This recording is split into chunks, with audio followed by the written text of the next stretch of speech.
Dr. Ayman should talk about challenges facing heritage sites in Egypt. Ayman is Associate Professor of Suez University, Professor of Mining Engineering. Would you share your presentation? Good morning, I'm with you. Hello? Yes, we hear you, but we don't see slides. That's good. Okay, I'm just trying to use the new technology. I'm not used to. I know you're logging user using El Gabri account, so his face is there. Yes, we can see your screen now. I have to use him. Good. So just a few seconds and I will be ready. Okay. So today we are going to speak about challenges facing heritage sites in Egypt. As we all know that Egypt is home of one of the world's oldest civilizations, whose millennia of recorded history. You can run in display mode, Dr. Ayman. Presentation mode, yeah. Okay.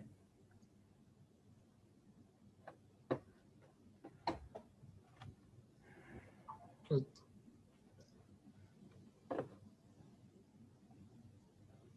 Is it good now? Everyone yes, excellent. Presentation? Yes, excellent, excellent. Okay, so again, we are going to speak about challenges facing heritage sites in Egypt. As we all know that Egypt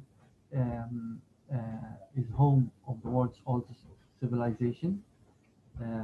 Recorded history have profound influence on the culture of Europe, Middle East, and Africa. We know that also that we have 7 sites are registered in UNESCO as a World Cultural Heritage. Abu Mina in Alexandria, ancient Theban, historic Cairo, Memphis, Nubian, St. Catherine. And Wadi al-Hitan is environmental. It is not archaeological as the other 6 sites. We're also having 34 sites which should be registered in the tentative list, but since 1994, but until now, it's not registered completely. So I will choose two sites of the registered sites. Abu Mina is a site, or Marmina, which is a site in Alexandria, near Alexandria, in Burj Al Arab. It's a site since the ancient Roman time. It's in the road from north of Africa to Jerusalem, and later at the time of Muslims and Arabs, it became the same road to Mecca.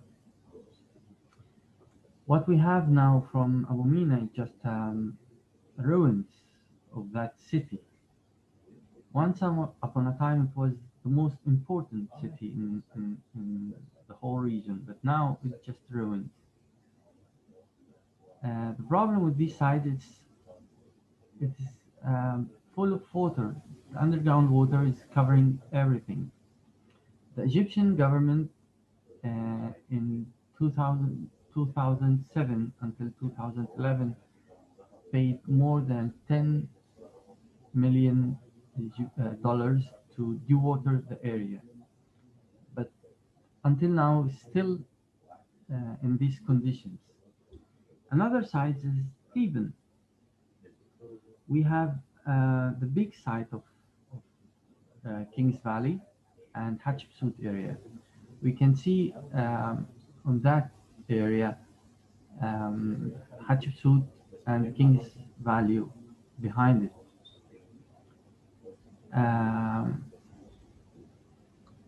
Behind Hatshepsut directly there is a big 100-meter high cliff of limestone, Theban limestone.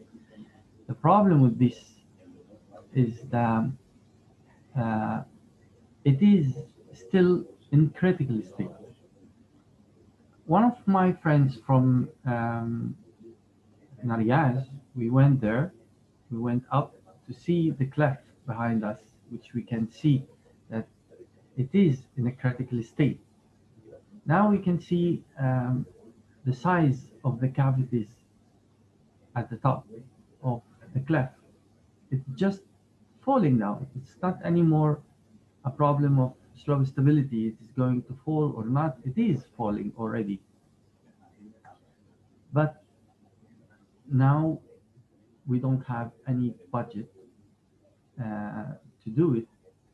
And we wonder if there is a priority criteria behind choosing sites between Abu Mina, which is only underground water, uh, and ruins, and now we have Theban, which is going to fall down and collapse, but we don't have a budget. Both of them under UNESCO supervision, so we have to ask ourselves again, if we need a criteria to choose the site for restoration and conservation, or just it's a random process. Although in the Egyptian constitution, that Article 12 and 49 committed to protect Egyptian cultural heritage through education and artistic freedom. In 1983, law for protection of antiquities clearly state that all antiquities are considered public property. Any antiquity originating from Egypt belongs to government and may not be obtained, purchased, or sold by private individuals. 1954 International Agreement for Conservation for Protection of Cultural Property in the event of armed conflict state with regulation for the execution of the convention. In 1970, UNESCO Convention on the means of prohibiting and preventing the illegal importing, exporting, and transfer of ownership of cultural property also say that. But the state now, we have a looting of the antiquities area. BBC Cairo reporters documented that vertical shafts and tunnels across pyramid fields from Giza to Dashur, presumably dug in the hopes of finding archaeological materials across the landscape. Armed robbers are also attacking fields of storehouses holding antiquities from excavation, most of which were unregistered. And actually, this especially is a very big problem. We have to remember that this is not registered antiquities and it has been robbed, which make it very easy to be in exchange, international exchange, because it's not registered. As long as the market continues to drive demand for Egyptian antiquity, the looting continues. In December 2010, only 13 Egyptian artifacts sold for a reported total of $9.789 million. In 2011, Petrie Museum of Egyptian Archaeology in London released a statement uh, say that all of us who are friends of Egypt can help the effort to stop looting of archaeological sites, stores, and museums by focusing on international antiquity trade, which is a very questionable statement. In February 2014, sales of Egyptian antiquities on the world's largest online eBay, according to report of the Cairo Times. eBay has agreed with the U.S. Egyptian Embassy to stop sale of Egyptian antiquities. Now we can state that Egyptian antiquities are among the most valuable and vulnerable in the world. Objects in museum. Breaking in the Egyptian Museum during 2011, more than 1,000 artifacts were looted from Malawi National Museum, Upper Egypt in 2013. Over 100 valuable artifacts were destroyed at the Museum of Islamic Art, Cairo in early 2014. I will show you some pictures from the Egyptian Museum in 2011. After the fire goes on the building close to the Egyptian Museum, some civil people entered the museum and they break down the museum and the glass houses for these artifacts.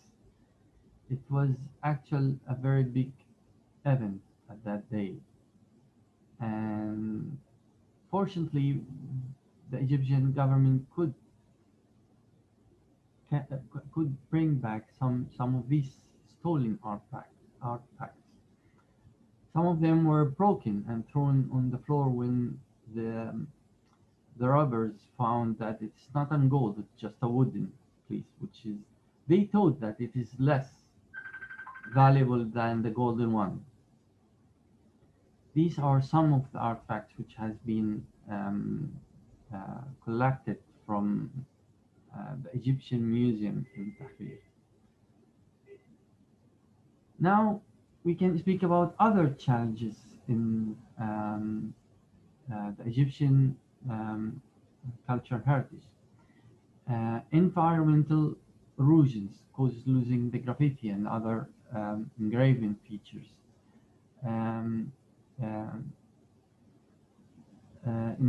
Encroachment on the land by residents trying to expand their own properties.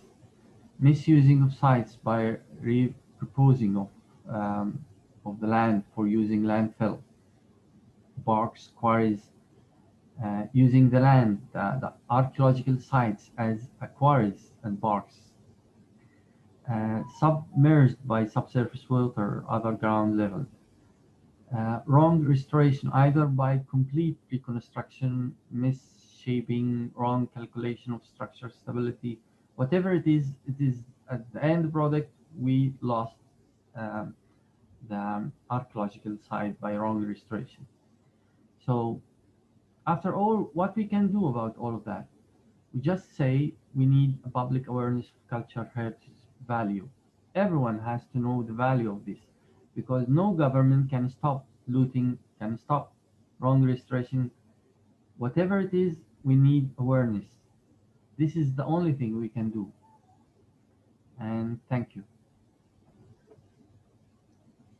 Thank you very much, Dr. Ayman, for this very important presentation about the situation of the heritage sites in Egypt. Especially you showed some slides about the Egyptian Museum, one of the oldest museum worldwide, and in fact, very rich museum for this. Now the door is open for any question or comment by our audience to all speakers for this session.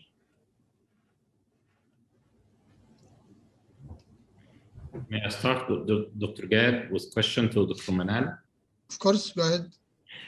Yes, thanks, Dr. Manal, for the interesting presentation. I think one important thing about really working with communities, about the categories in which those communities are being prescribed or just mentioned, as whether it's just slum or not slum, or they are normal communities. So two things that I would like to ask you.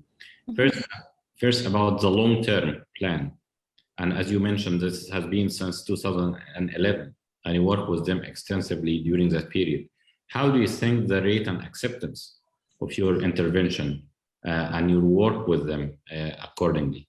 This is the first one. And the second one, how do you think that their perception of your work as a contribution to their social and well-being? Maybe the second question again, please. How do you see their acceptance to your contribution and to your work with them as a kind of something that contribute to their social and cultural well-being? Yeah. How they integrated in their daily life? How do you think that the interaction with them operated and developed? So actually, yes, it was since 2011, but of course, as academic and like working in research, it was like a fight to find funds and to find people who are also believe in the idea of the project. Because as I mentioned, it was bottom-up approach. It means it's a different stream towards urban development, and not too much colleagues were interested to work on this focus. Therefore, like we took some time till we started really into direct contact with the community. This is one point important to mention.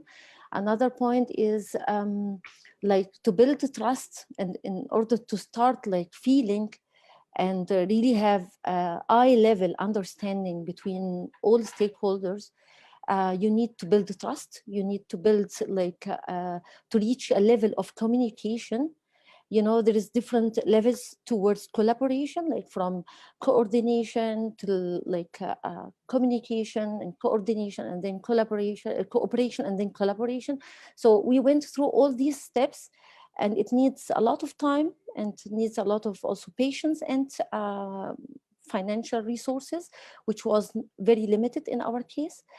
But at the end, the acceptance from almost all stakeholders, like our volunteers, one group, another group like from governmental organization, or other research organization and institutions, and also from the community. Like we can say, like we mobilized the whole process. And acceptance happened from all sides, of course, with different degrees. Not all like can say what you are doing is great. I know that it has a lot of like critical issues, especially when we are talking about heritage and like cultural heritage. Maybe others can define it as not cultural heritage. It's maybe garbage. Maybe it's like dirty places, as always we know or we hear about slums. So it's difficult to say that there is an acceptance for sure. But I think something is right, like moving around, and our mindsets are changing. And all of us, even like people who are living in informal areas.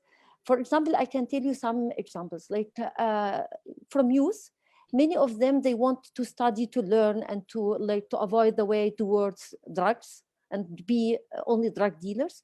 So they don't have a hope before, but during our contact with them and work with them, they saw different hope, like towards like future. Also the children. Now some of the children are already like engaged in universities, or like finishing their secondary school, and we get some feedback from the community members, especially like from children, mothers, and so on, that children have different perceptions of life and also see their future in a different way, and they see values in their space and they in themselves. They feel that they can be productive part of the whole society. So I think this is very important. And I always tell my colleagues and my team working with us that we are like planting one seed, and maybe we will never see this tree. So the next generation will see this tree, and we'll see, like we'll get the fruits from such like seed you put in one day. So a lot of patience we need, a lot of opening eyes, and like opening our mindsets to get more creative and innovative way in solving slum upgrading, or like solving the problem of slums in general, because we can see that it's a big failure only doing the normal traditional strategies, solving such areas without getting into direct contact with the community and see the different values of the community and their values and heritage and culture and logic and identity. Thank you for the question. Thank you. Dr. Durgat, any questions? So Omar was raising hand, but he lowered it. Well, it was, thank you for giving me the chance. It is similar question to Dr. Gamal's question. So if I can ask Terminal again, if you can give me an advice, let's say that, what are the main steps or your advice to be able to communicate with local people in the way that you have done? Because from my experience, sometimes you get negative reactions from local communities when they see you moving around in their neighborhoods and taking pictures, trying to intervene in their life. Yeah, thank you so much for the question, and it's also part of the reality. Of course, you have to be very sensitive. Actually, it's also like in most of our colleagues who presented today, our project is also interdisciplinary research project, where we have different disciplines engaged in the whole like designing and implementing the whole project. So we have people from social science and political science and like also geographics and like different disciplines. And we learned from our colleagues that we have to define from the beginning and to be very transparent wherever we start with such development work, to be transparent with the community and tell them that we are externals. We are not like you. We can't understand your problems, really. So to be very real and very see the rights to say and tell you what is right, what is wrong from one side, from other side, give time and space for them to explore you before you try to explore them. Yes. Try to go with your level to a very low level in order to give them the chance, also feeling that we are not the externals, we are not the those who are professional and knows everything, and we can really only change the place and do you nice houses and so on. We have to like to get like, it's difficult to say in some words, but it's really important to find a way of communication. One of the research papers also we developed together with one of or some of my colleagues, it's about transdisciplinary research work and how can you develop new language. It's a verbal language, it's not a written language, to communicate with communities. And this is really very important. You have to work on this level long time till you reach another level where you can really start to collaborate and cooperate. So like, we have a lot of people from our volunteers from different nationalities, from different language backgrounds, from different disciplines, as I said, and we don't have all the same knowledge and background.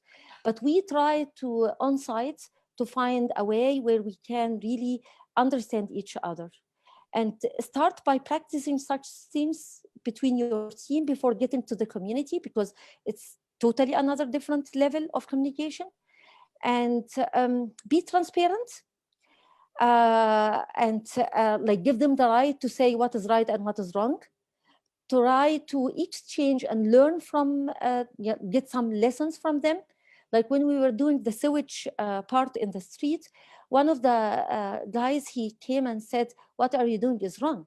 And we said, yes, let us know how to do it. So we give them the chance to teach us.